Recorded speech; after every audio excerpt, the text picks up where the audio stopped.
Good morning, everyone. This is Father Nate, missionary priest in Italy, and thanks for joining us today, April 26th, on No Greater Delight, our podcast on Marian feasts and Marian meditations. Well, today, as always, we have a great number of feasts. First, we will go to Our Lady of Genazzano, or Our Lady of Good Counsel, found now in Italy, but the story begins in Albania. In particular, the hero of our story is George Castriotti Skanderberg, who was born in 1405 and died in 1467, also known as Iskander, or, as his more colorful title is, the Dragon of Albania. So he was a great warrior and leader of the people of Albania. They were fighting against the expansion of the Ottoman Empire and Islam. Now, when it came to his successes in battle, he said the reason was no secret. He loved Mary with a devoted, enthusiastic love, and Mary in turn made him not only a model of Christian perfection, but also gave him an invincible power, which preserved not only Albania, but also Christendom during his reign.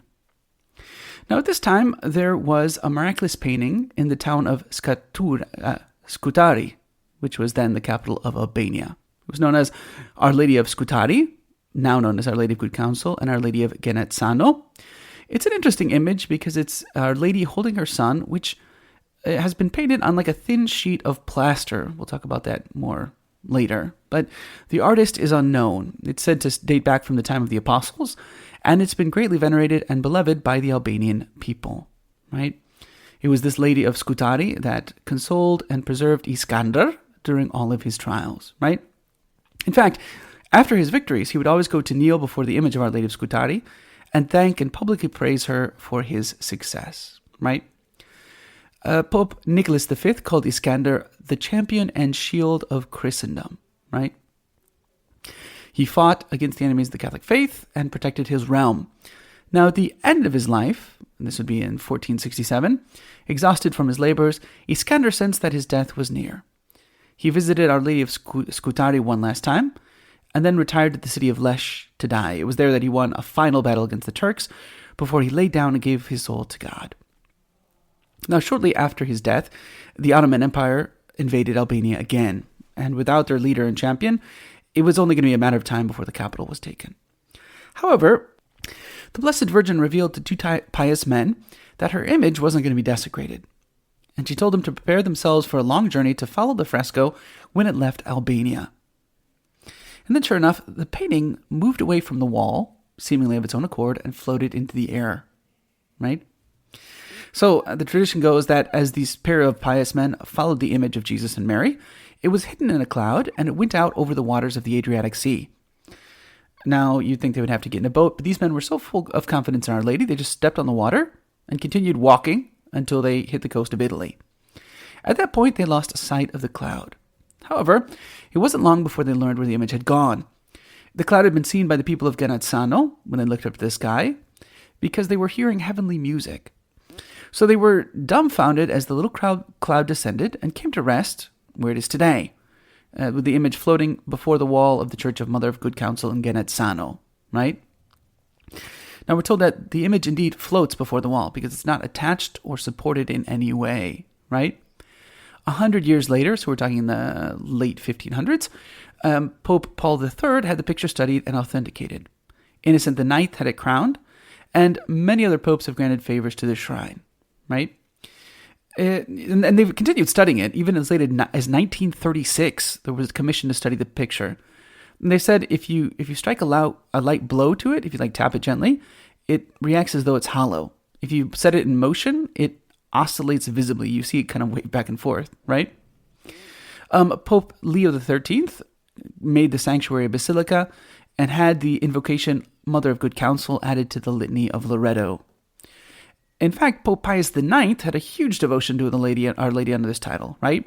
He celebrated his first Mass as a priest before its image, and in 1864, he made a pilgrimage to Genazzano in order to honor she who is the seat of wisdom, right? He said even in his study, he kept an image of that devotion and fostered devotion to Mary under that title, right? So there have been numerous miracles at the shrine where Mary took refuge after she left Albania, right? And it just goes to show that Mary, throughout these long ages, has always been taking care of her children on earth, right? Pope Leo XIII instructed us to follow her counsels, and it would be very good for us if we did. So now we will cross the ocean and celebrate Inmaculada Concepcion in Cumbre Cero San Cristobal in Santiago, Chile. So this is the anniversary of the inauguration of this statue, right? The inauguration took place on April 26, 1908. So Chilean Catholics marked the 50th anniversary of the dogma of the Immaculate Conception in, we could say, a monumental way, because they erected a monument. They erected a 46-foot statue of the Mother of God on San Cristobal Hill, which overlooks Santiago, the capital, right? It's based on the Colonna dell'Immacolata in Rome's Piazza di Spagna, or as I'm told, the Spanish Steps, as sometimes they call it, which was erected in 1857 to commemorate Pius IX's 1854 proclamation, right? So the church is very beautiful, and it was finally inaugurated. What on that year was Easter Day, April 26, 1908. Then we'll go a little bit out of our way to, yes, on the same continent, to La Virgen del Valle in Palma Sola in Jujuy, Argentina, right? This is the town's patronal feast, April 26th. Now, this image is also very old. According to what's been said, it says that they actually found the image in Nuestra Señora del Valle, in between 1618 and 1620. We're not exactly sure where. It's found in a little grotto in Coya, in the province of Catamarca, right? So, at some point, one of the men who was in service of a certain Don Manuel de Salazar heard voices. They weren't quite sure what was going on, so like they thought that they were like he and his fellow peasants who worked the land were concerned that somebody was going to come and try to like surprise them.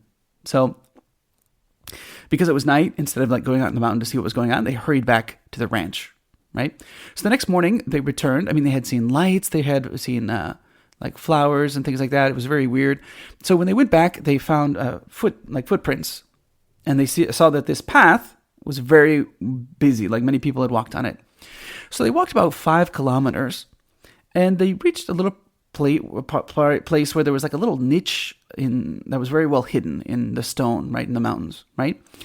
And there, around, like you could see, there was like the remains of a fire and like the footprints. People were dancing. They found in this niche an image of Our Lady, right? It was very small, very clean, but with a brown face, right, and her hands together, right?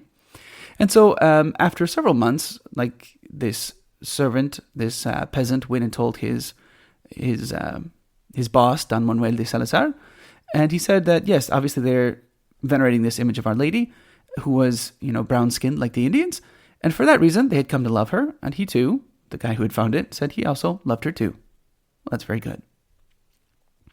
Now we need to jump over the Atlantic Ocean, which is easier done in this way, where they celebrate La Virgen del Collado in San Esteban, Jaén, in Andalusia, Spain. So the statue was found, it says, under a bell, but here, actually in the story, I am not seeing any. Yes, there is bell. Yes, there is a bell. It is true. So this took place in 1232. We need to remember that for a long time, up until 1492, finally the Muslims were finally conquered and kicked out of Spain, right? So the town of San Esteban was finally reconquered by Ferdinand III in 1226, right?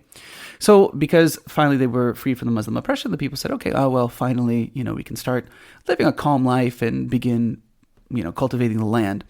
So it was April of 1232 when Esteban Solis Palomares began to work his little piece of land that he had, right?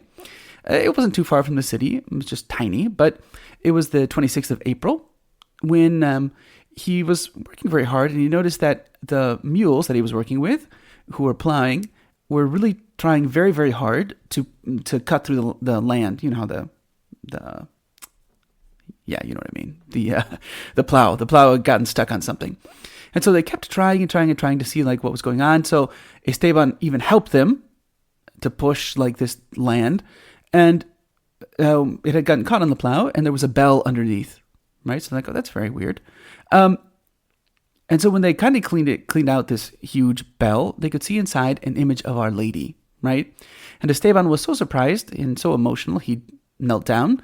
The mules, it says here, also knelt down. They fell before the bell, which Esteban says was a result of the miracle, or perhaps they were just very, very tired, but it doesn't matter. Animals and man knelt together. Esteban recovered from his great emotion. He got the image out of the bell, and just leaving his mules there, he went to the town and brought it. And like the people who saw him bringing the statue into the town, followed him afterwards, which is, they say, the first procession of Our Lady, which would be followed by many, many processions throughout the centuries, right? So he brought his statue, recounted to the civil authorities what had happened, and then they brought this statue, amid great solemnity, into the capitular room, right? And everyone was very happy. There was a public gathering the next day with public authorities and priests who celebrated. They agreed that, giving this great thing, they would start immediately building like a little shrine to Our Lady, right? And that she would become the patroness of the town. And so it was.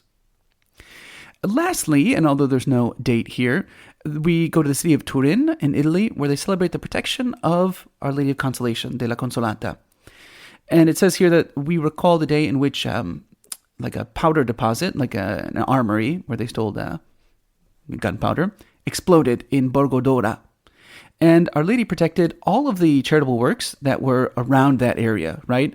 So the Little House of Divine Providence, founded by St. Joseph Cotolengo, the work of the Baroness of Di Barolo, and Don Bosco's oratory. And it says here, Don Bosco was among the first to run to the place of the disaster in order to give help to put out the flames that threatened to blow up all the other deposits of gunpowder. So that, in short, is what we're celebrating today, April 26th, in the Marian world.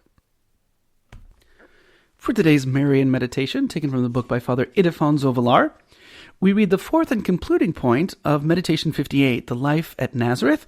But again, it's all about this relationship between Jesus and Mary. In fact, our fourth point is our model, which has us examine Mary as our model. Mary is the model who teaches us to know, to study, to contemplate Jesus. Consider her in those continuous meditations. Jesus absorbs the whole of her activity, her entire life, every minute of her day. And how could it be otherwise? She had before her eyes the dearest object of her heart. When she looked in the face of her son, she saw in him God. She would rejoice in the charms of her baby.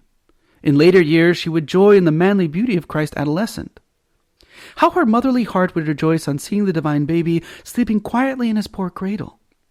She could contemplate that adorable face, kiss it, know every inch of it. In that little child, so small and helpless, she would ever see the infinite, the eternal, the omnipotent, the majestic, the uncreated wisdom of the Godhead. Step by step, she watched the development and growth of that most holy humanity. She could see how the face of Jesus would become more and more like hers. Everybody in Nazareth would tell her so.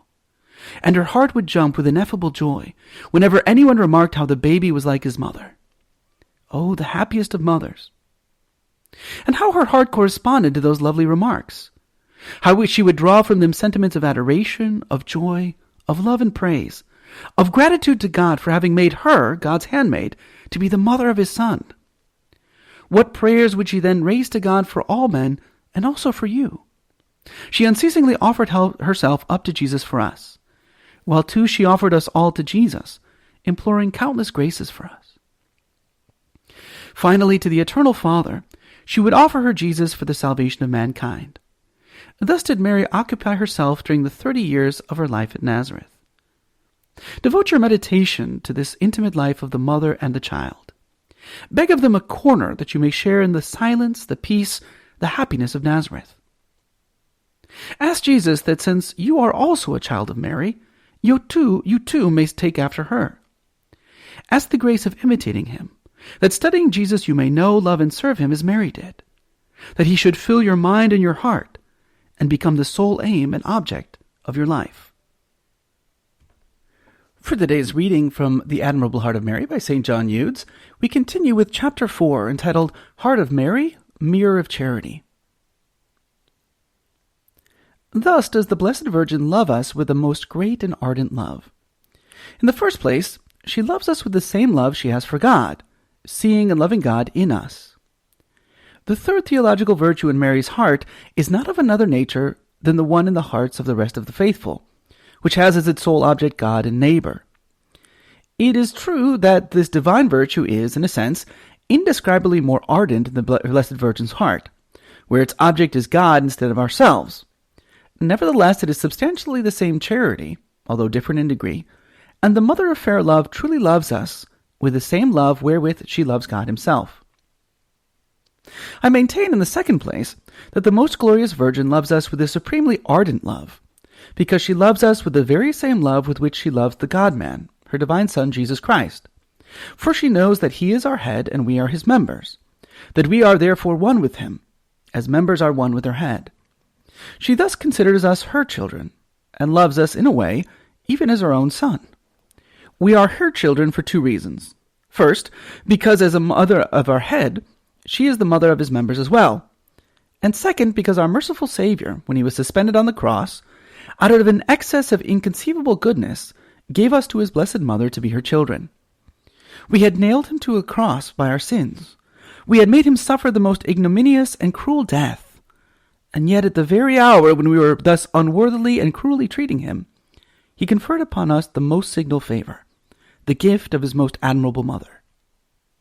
Christ gave us to her to be not only our Queen and our Lady, but our mother as well, saying to each of us in the person of the beloved disciple, "Behold thy mother." He gave us to her, not as servants and slaves, which in itself would be a great honor for us, but as her children. "Behold thy son." Thus did Christ speak of each one of us, as though he were saying, "Mother, behold all my members. I give them to you to be your children. I put them in my place, that you may consider them as being myself, and may love them with the same love as you love me. You do see by my horrible torments and cruel death how much I love them. Do you likewise love them as I do?"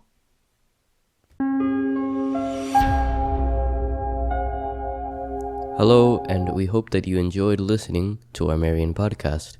In the spirit of Saint Bernard of Clairvaux, we say to you that there is no greater delight than to spread the devotion of Our Lady. We hope you share these sentiments and encourage you greatly to share with a loved one. Know that you are always in our prayers, and we ask that you keep us in yours. God bless.